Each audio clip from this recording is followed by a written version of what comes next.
태초부터 있는 생명의 말씀에 관하여는 우리가 들은 바요, 눈으로 본 바요, 자세히 보고 우리의 손으로 만진 바라. 이 생명이 나타내신 바 된지라. 이 영원한 생명을 우리가 보았고 증언하여 너희에게 전하노니 이는 아버지와 함께 계시다가 우리에게 나타나신 바 된 이신이라. 우리가 보고 들은 바를 너희에게도 전함은 너희로 우리와 사귐이 있게 하려 함이니 우리의 사귐은 아버지와 그의 아들 예수 그리스도와 더불어 누림이라.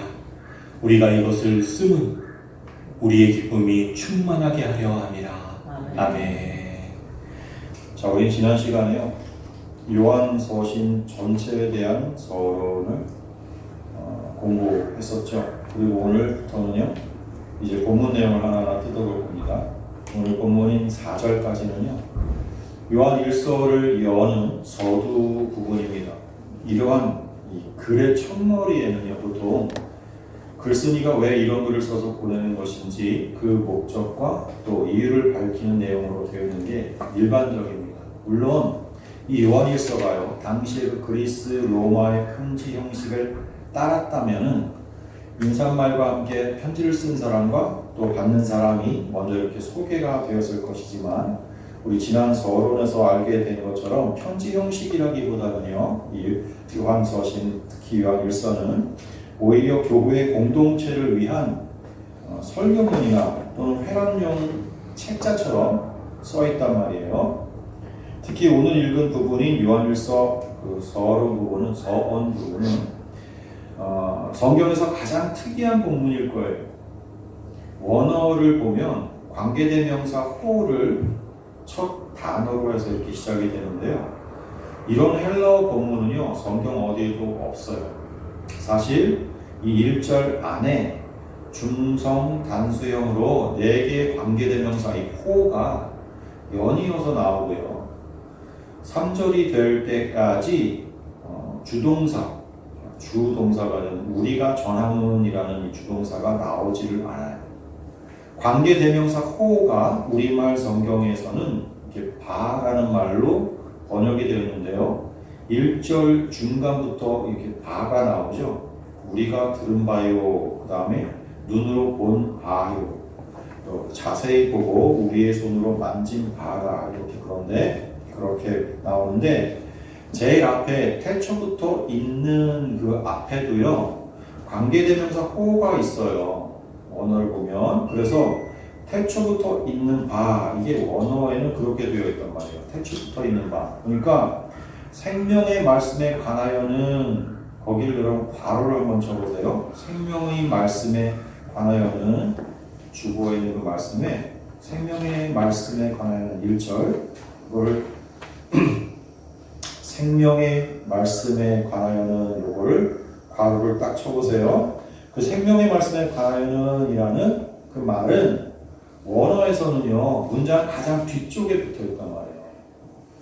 그 괄호에는요, 그 괄호 부분에는 바가 들어있는 거예요.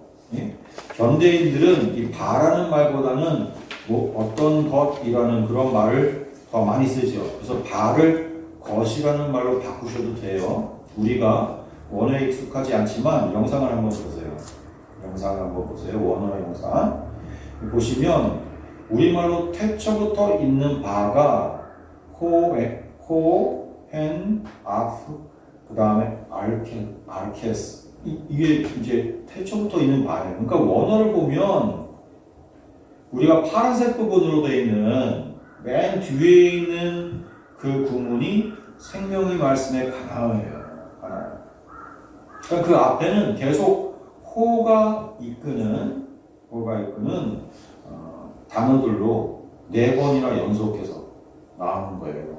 그래서 우리말로 태초부터 있는 바, 그리고 우리가 들은 바, 눈으로 본 바, 그 다음에 자세히 보고 우리의 손으로 만진 바, 그 다음에 생명의 말씀에 관하여, 이렇게 되어 있단 말이에요. 괄호를 치라고 하는 그 생명의 말씀에 관하여는 영상 속의 그 원어에서 파란색이란 말이에요. 페리투 로부테스 조에스, 생명의 말씀에 관하여, 이게 오늘 설교 제목이죠. 그리고 주동사는 여전히 나오지 않고요. 2절까지도 보면 나오잖아요. 그러다가 3절에 나오거든요. 주동사가 우리가 전함은 이게 3절에 나오는 3절 처음에 우리가 주어에다가 표시해 보세요. 3절 처음에 있는 우리가에다가 괄호하시고 우리가 그 다음에 떨어져서 전함은 거기에도 괄호하세요. 우리가 전함은 이게 주동사인 아판겔로멘 그 한 단어를 우리말로 번역한 거예요. 우리가 전함은 이게 아판겔로멘이에요. 이 주동사가 1절의 그 주어와 뚝 떨어져서 3절에서야 나온단 말이에요. 그러니까 1절부터 3절까지 해서 주어와 동사만 남기고 다 빼고 나면요.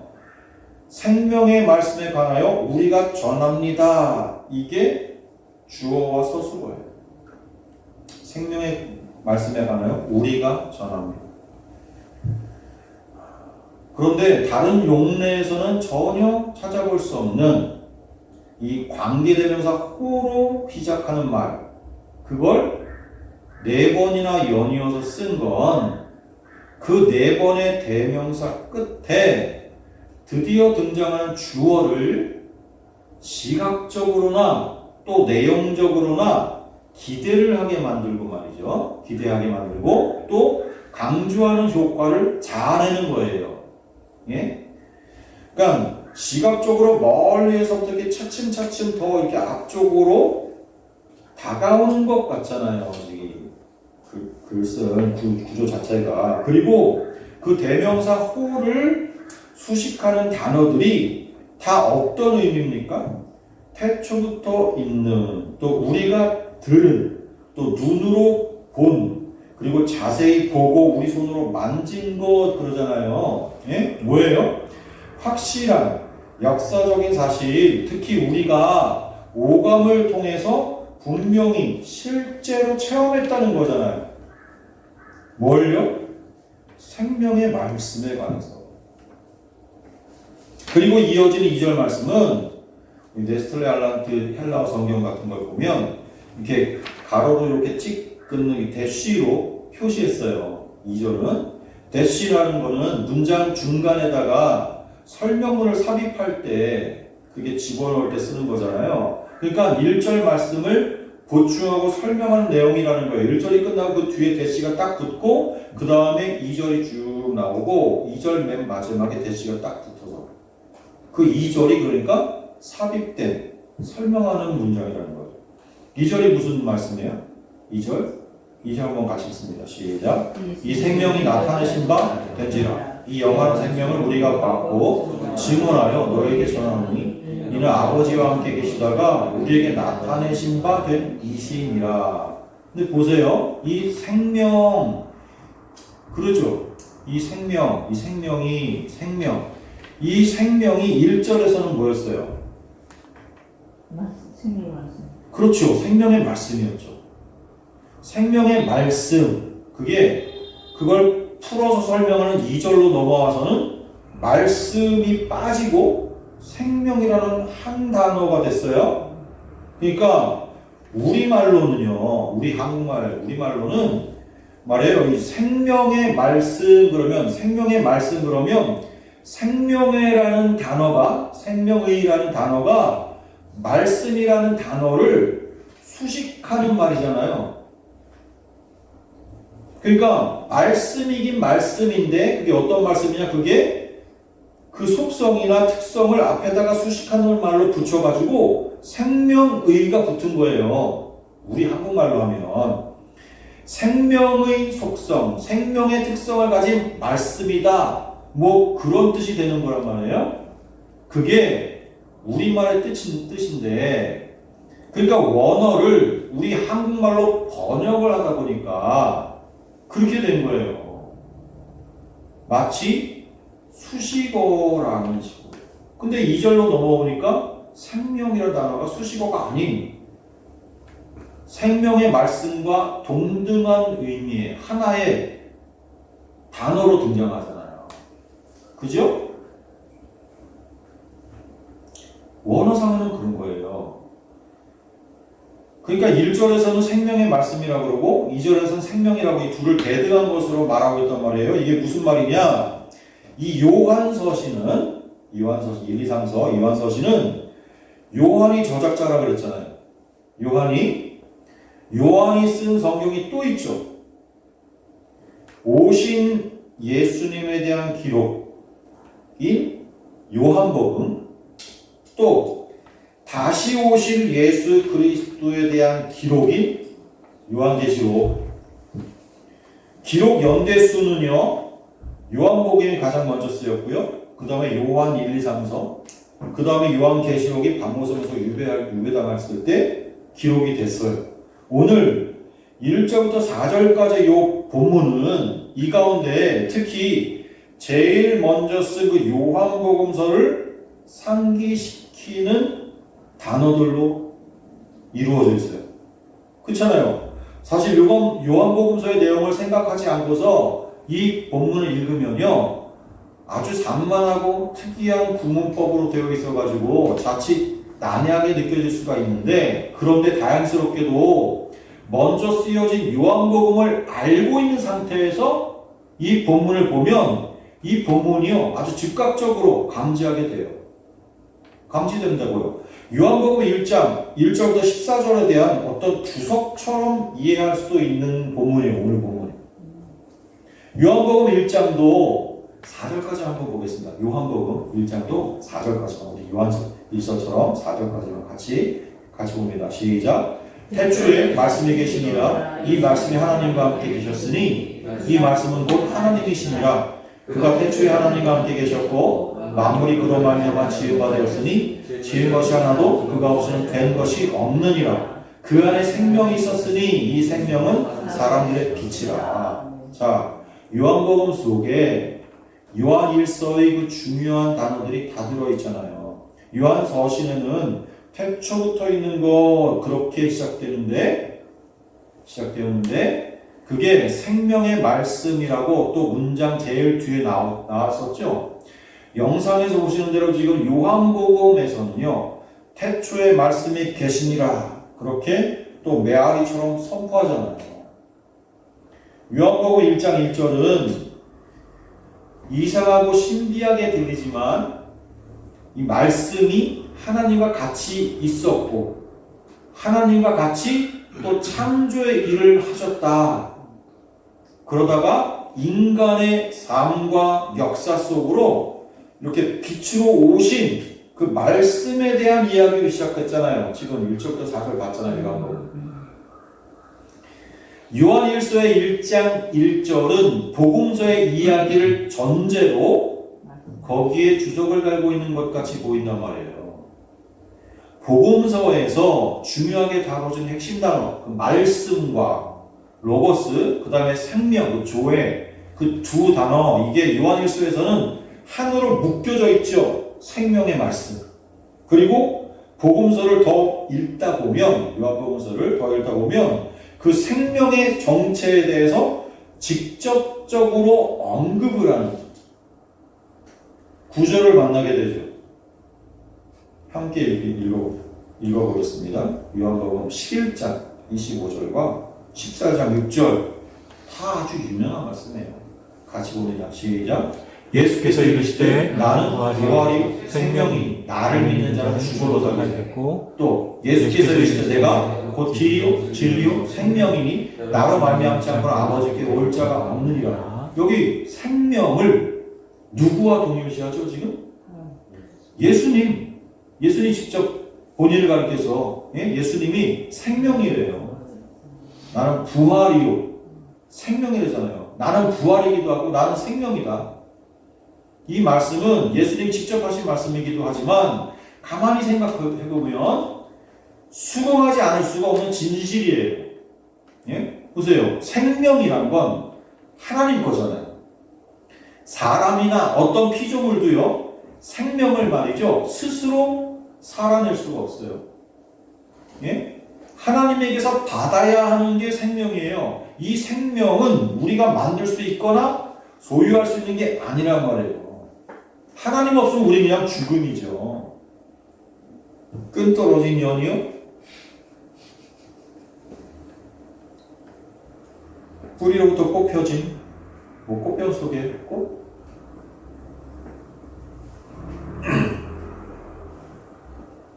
창조주 하나님으로부터 나오는 거고요.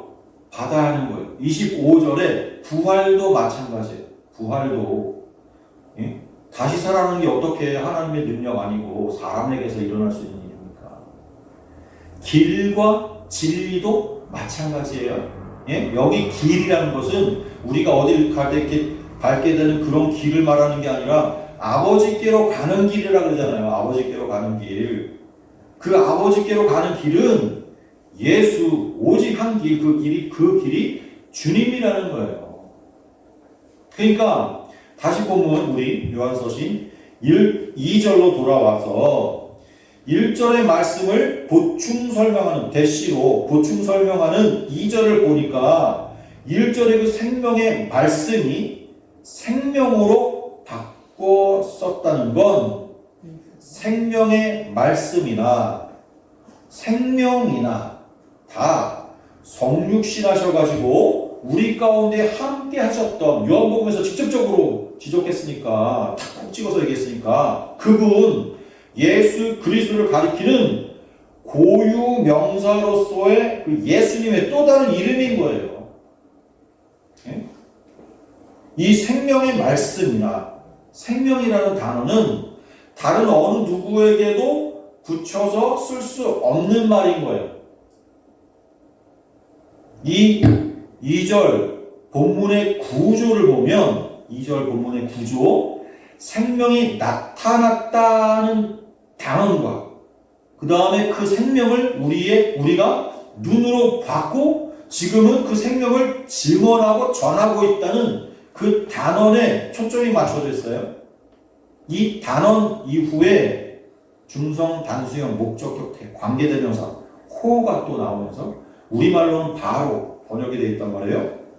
그 관계대명사 호는 이제 이어지는 3절부터의 그 내용에서 선포되는 것을 보고 들었다는 주장을 또 다시 시작해요. 우리가 보고 들은 바를 너희에게도 전하노니 또 3절이 그러잖아요. 또 1절의 그 생명의 말씀이 2절에서는 생명으로 바뀌고 또 그 뒤에는 영원한 생명을 우리가 보았고 그랬어요. 그러니까 이 영원한 생명도 괄호해야 돼요. 괄호치고 영원한 생명, 그 다음에 그 앞에 생명도 괄호치고 1절의 생명의 말씀도 괄호. 이게 다 뭐예요? 이퀄이에요. 지금 결국 1절의 생명의 말씀 이퀄 생명 이퀄 영원한 생명 이퀄 물음표 뭐겠어요? 예수 그리스도. 그 예수 그리스도를 우리가 보았고 그러니까 우리 육신의 눈으로 보았고 그러니까 성육신하신 예수 그리스도를 말하는 거죠. 지금 천상에 계신 예수가 아니고 성육신하셨을 때 그 예수를 말하는 거예요. 보았고니까 봤습니까? 그러니까 여기 쓰인 생명의 말씀, 생명, 영원한 생명은 지금 추상명사들이 아닌 거예요. 그렇죠? 모두 성육신 하셔서 우리와 함께 계실 때에 우리가 눈으로 보고 손으로 만지고 직접 들었던 그 예수 그리스도를 가리키는 바로 그 예수 그리스도만 가리키는 고유명사 같은 단어들인 거예요. 이 성경 안에서는. 이 말씀이 요한서신의 제일 서두에 왜 왔을까요? 왜? 우리가 지난 서론에서 이 요한 1서가 말이죠. 어떤 특수한 목적을 갖고서 기록되었다 그러는데 기억나십니까? 요한 1서 2장 1절부터 23절과 또 4장 5절부터 6절을 보면 나오는 그 기존의 공동체에서 분리되어서 떨어져 나간 무리들, 그 소위 영지주의 거짓 교사들을 염두에 두고서 전략적으로 교리와 교훈들을 주고 있는 거라고 그랬잖아요. 기억나세요? 그래서 이런 반대자들을 대적하고 이들로부터 수신자들, 그 공동체, 그 교회를 보호하기 위한 전략적인 서신이라고 했죠. 이 요한일서가.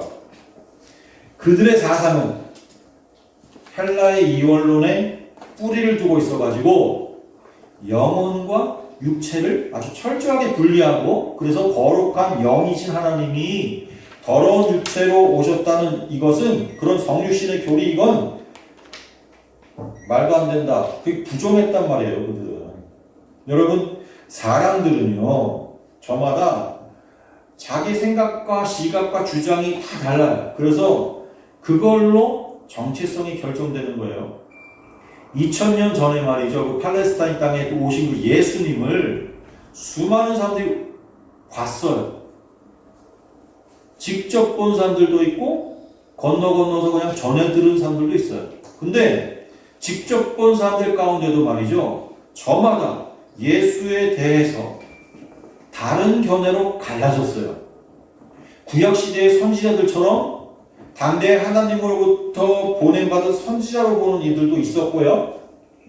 비록 민속 메시아 사상으로 왜곡되었을지라도 구약에서 예언되었던 그 메시아라고 그게 철석같이 믿었다가 나중에는 실망한 사람들도 있었고요. 자기들이 원하던 민속 메시아가 아니었으니까. 또 모세 율법을 파괴하고 성전의 제사를 파괴하는 반사회적이고 반유대교적인 이단자로 보여서 죽이는 데 앞장선 이들도 있었어요. 그러니까 사람들은 저마다 자신이 말이죠, 가치 있다라고 여기는 걸 안경 삼아 가지고 보기 때문에 동일한 대상을 두고도 그렇게 서로 다른 색깔로 덧칠해서 보는 거예요. 어차피 사람들은 세상의 가치관으로 자랐기 때문에 세상의 안경을 끼고 볼 수밖에 없다는 말이에요. 그래서 온전하게 본다는 게 불가능한 거예요, 사람은. 그래서 하나님께서 그 안경을 벗겨주기 전에는 누구도 예수 그리스도를 온전하게 바라볼 수가 없는 거예요. 거짓 선생들, 영지주의 이단들은 하나님의 은혜를 못 입은 거예요. 하나님이 벗겨주신 그 안경의 은혜를, 안경을 벗겨주신 그 은혜를 못 입은 거예요. 그래서 여전히 자기들 안경을 낀 채 주님을 바라보게 되니까 세상의 헬라 철학과 이원론이라는 사상 속에 예수를 꾸겨 넣어가지고 보는 거예요. 성육신은 그래서 있을 수 없다 결론 내리는 거죠. 그래서 그들이 만들어낸 교리가 도케티즘이라는 가현설이라는 것으로 발전이 됐었어요. 헬러 동사 도케인이라는 단어가 뭐뭐같이 보인다, 뭐뭐처럼 생각된다, 그런 뜻이거든요. 그 도케인에서 나온 말이에요. 이 가현설이라는 것을 주장하는 사람들은 예수의 신체는 실체가 없는 환상이었다고 선언합니다. 육체와 피 같은 그런 물리적으로 인간적인 신체도 예수께서는 절대 가지지 않았다 생각해요. 예수는 거룩해야 하니까. 거룩한 하나님이 어떻게 육체로 있을 수 있느냐? 아니라는 거예요. 예수께서는 어디까지나 그냥 순전히 영적인 존재로, 다만 그냥 외관으로 겉으로 볼 때 신체를 입은 것처럼 보였지만 실제는 우리 같은 이런 신체가 아니었다, 그렇게 보는 거예요. 이런 견해를 갖고 쓴 이단 문서 중에서 서기 160년경에 쓰여진 요한행전이라는 게 있어요. 그 요한행전을 보면 요한이 예수를 만졌을 때 때로는 그에게는 물질적이고 견고한 신체에 이렇게 닿는 것까지 생각되기도 했지만 어떤 때는 마치 전혀 존재하지 않는 것 같아가지고 실체는 비물질적이었다. 그런 기록이 거기 있고, 또 예수님께서 이렇게 걸어가실 때 지면에 땅바닥에 발자국을 남기지 않았다. 그렇게 요한이 증언하는 내용이 그 요한행전이라는 우리는 성경으로 받아들이지 않는 기록에 들어있어요. 그 기록이 바로 이 도케티즘에 영향을 받은 사람들이 남긴 기록물인 거예요. 예수님이 아무런 물리적인 신체, 즉 인간의 신체였다는 걸 철저하게 부정하는 거예요. 요한과 동시대의 사람으로 알려진 세린투스 같은 사람도 예수님은 완전하게 자연적인 방법으로 탄생한 한 인간인데 요한에게 세례를 받을 때 그 예수라는 인간에게 그 그리스도가 비둘기 같은 모양으로 예수라는 사람이 잠깐 임해서 공생애를 사셨다는 거예요. 하나님의 말씀을 그래서 전하다가 순환을 당하기 직전에 그 예수라는 육체에서 떠났다 그렇게 주장해요. 그래서 십자가에 못 박혀 죽은 건 예수라는 육체를 가진 나사렛 예수라는 사람이라는 거예요. 그리스도는 그에게 잠깐 임했다가 떠났다는 거예요. 신적인 그리스도는 절대 순환당하실 수 없다고 주장한 거죠. 그의 정체는 당시 사도 요한이 생각했던 것처럼 사단의 자식인 거예요. 사단의 자식. 예? 세린투스 같은 사람은 하나님의 은혜를 입지 못하니까 하나님의 부르심을 받고 구원받은 그 주님의 제자들과는 들어맞지 않는 주장을 하는 거예요. 그들의 주장은 진리를 거스르는 적그리스도라는 정체성을 가진 거예요. 그들은 그리스도의 몸인 교회를 대적하는 이들입니다. 그들의 주장은요, 교회를 분열시키고요, 주의 말씀 위의 선자들을 흔들고 유혹하는 이들이에요. 그들로부터 교회를 지키기 위해 지금 본문의 서두에서부터 요한서신 전체에다가 중심 메시지로 성육신 예수 그리스도에 대해서 요한은 얘기합니다. 근데 이렇게 서신 전체에서 그려지게 될 중심 메시지가 서신을 쓴 목적과 함께 등장하고 있는 곳이 3절이에요. 3절을 함께 보세요. 3절 같이 읽겠습니다. 시작. 우리가 보고 들은 바를 너희에게도 전함은 너희로 우리와 상임이 있게 하니 우리의 상임은 아버지와 그의 아들 예수 그리스도와 더불어 누림이라. 여기 또 중요한 단어가 등장했습니다. 우리가 보고 들은 바를 너희에게도 전함은, 자, 우리가 전한다. 이게 주동사라 그랬죠? 아팡겔레스. 주동사라 그랬어요. 그리고 목적을 나타내는 접속사 히나가 이끄는 절이 이제 따라 나오는데 이게 뭐라 그러냐면 너희로 우리와 사귐이 있게 하려 함이니, 요게 요한일서를 쓴 목적이라는 거예요. 사귐, 이 단어는 코이노니아입니다. 이 코이노니아라는 단어는 신약 성경에 19번 정도 나오는 단어거든요. 근데 요한일서에서 3번 나오고요. 나머지 16번은요, 모두 다 사도 바울이 쓴 서신에 나오는 단어예요. 요한일서에서는 여기 1장 지금 3절에서 나왔고요. 그 다음에 1장 6절 그리고 7절 그렇게 3번 나와요. 이 코이노니아는 친밀한 관계를 누리거나 또 그룹에 속한 특권 그리고 활동에 참여한 행위, 특히 혼인과 교회에서 사용하는 단어예요. 혼인과 교회에서. 여러분, 혼인과 교회는 둘 다 말이죠. 외부와의 철저한 분리의 관계를 전제합니다. 혼인은 뭐예요? 다른 이성들과의 철저한 분리를 맹세한 남자와 여자가 맺는 관계예요. 한번 맺어지면요, 나눌 수 없는 관계라고 성경은 못 박았습니다. 교회는 에클레시아죠. 세상으로부터 불러냄을 받고 부르심을 받고 세상 밖으로 나와서 이루어진 공동체, 그게 에클레시아 교회. 세상과의 분리를 통해서 이루어진 관계란 말이에요. 그래서 정절과 거룩을 속성으로 한 교제, 코이노니아. 특권이며 또 참여예요. 그게 코이노니아예요. 뭘 전제했다고요? 정절과 거룩이라는 속성을 전제했다고요. 무분별하게 세상 모두를 품어 안는 그런 교제가 아니에요. 모두를 품는다는 건요, 품이 넓은 게 아니에요. 그건 문란한 거예요. 하나님은 불순물이 섞이는 걸 원치 않으세요. 이것도 좋아하고 저것도 좋아하고 이것도 내 거 저것도 내 거. 그게 아니에요. 하나님을 선택하는 것은 다른 것을 포기하는 거예요.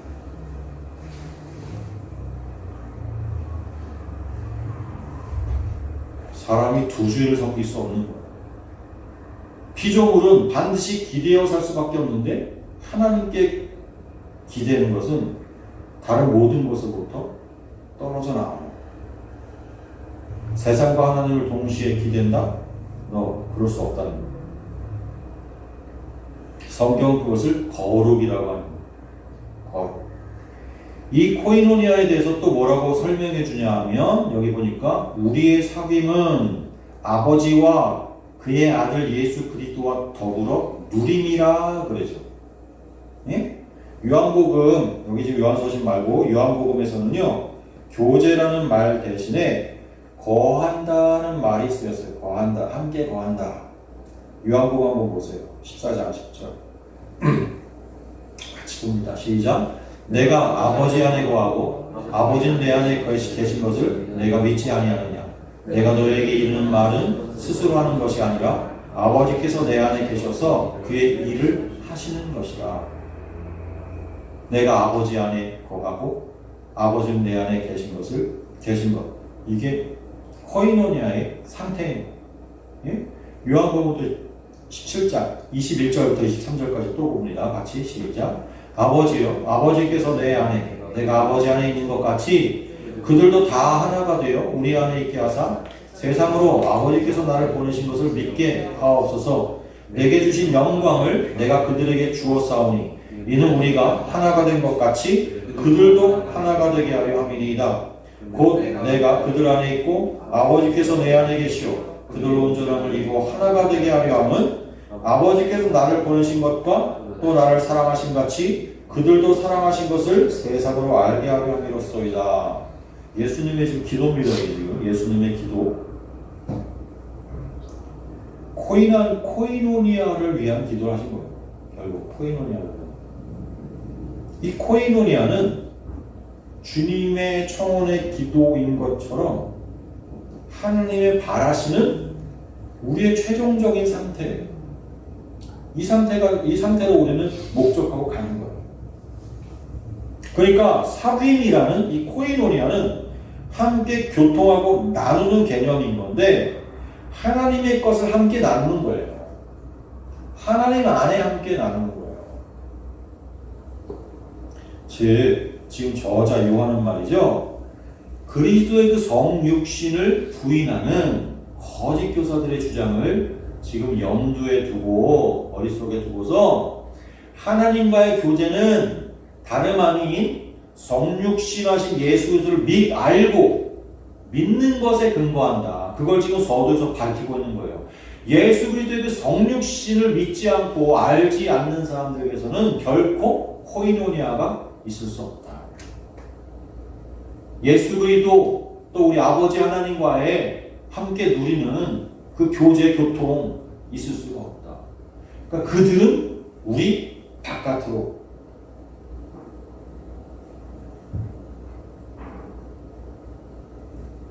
그렇게 얘기하는 거예요. 요한일서의 시작 부분 지금 1절부터 4절 가운데서 마지막 4절을 봅니다. 마지막 4절 함께 봅니다. 시작. 우리가 이것을 쓰면 우리의 기쁨이 충만하게 하려 함이라. 여기 이것은 앞에 있는 말들이 아니라 이제 앞으로 뒤에 이어지는 말 전체를 말하는 거예요. 예? 우리가 이것을 쓰면 보면서 그 쓴 이후의 모든 내용들을 가리키는 게 이것이에요. 그리고 우리라는 이 단어 자체도 우리는 말을 하는 두 화자가 나와 너를 가리켜서 우리라고 쓰기도 하지만 여기서 나오는 우리는요, 지금 이 글을 기록한 요한이 속해 있는 그룹과 그 그룹이 전달해서 그 전달한 말씀을 받는 그룹을 지금 나눠 놓은 거예요. 그러니까 우리는 이 서신을 받는 사람들이 아닌 상대편에 있는 그룹을 말하는 거예요. 누구겠어요? 예수 그리스도를 친히 보고 만지고 성육신하셨을 때 함께 있었던 누구예요? 주님의 제자고 요한이 속해 있는 그 주님의 제자고 그들이 우리입니다. 여기 나오는 우리. 그러면서 한 가지 기록 목적을 또 제시하는 거죠. 한 가지 기록 목적을 또 제시하는 거예요. 아까 기록 목적이 3절에 나왔지만 4절에서 또 다른 기록 목적을 제시하는 거예요. 그게 뭐예요? 생명의 말씀이 낳는 기쁨을 충만하게 하려고 한다. 우리는 앞으로 요한일서를 통해서 충만한 기쁨을 누릴 수 있다는 기대를 갖고서 이제 이 4절 이후에 나오는 말씀들을 대할 수 있는, 과연 이 말씀 가운데서 우리가 충만한 기쁨을 누리게 되는 성령님께서 역사해 주시길 간절히 바라겠습니다. 같이 기도하겠습니다.